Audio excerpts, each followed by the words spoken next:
Christians around the world are under attack. 1/3 of the world faces religious oppression, and an overwhelming 80% of the oppressed are Christian. This makes Christians the most persecuted religious group. As we stand here today, according to Open Doors US, there are over 360 million Christians who are facing persecution solely because of their faith in Christ. I have been to the borders of war-torn countries. I have sat in the desert camps of people who have been imprisoned, persecuted, killed, and pushed out of their homes solely because of their faith.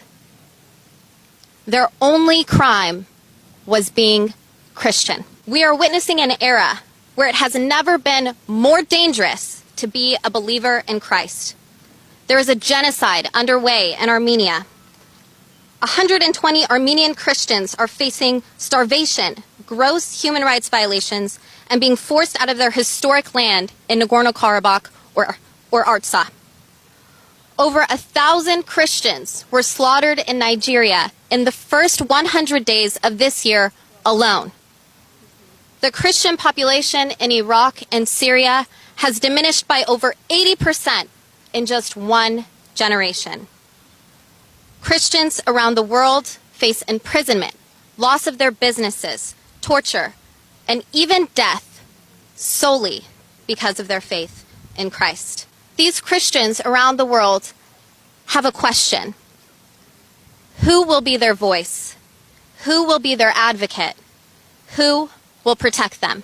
When speaking of genocide and atrocities, President Biden has said time and time again, we recommit ourselves to never again allow an atrocity like this to happen.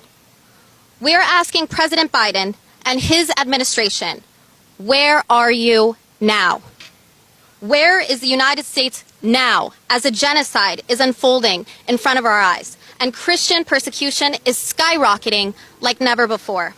We are calling upon United States Congress and the Biden administration to keep their promise, to uphold the standard for international religious freedom, to intervene to stop the genocide happening right now in Nagorno-Karabakh or Artsakh, to sanction countries that are led by dictators and terrorists, and to protect Christians around the world who innocently face persecution because of their faith.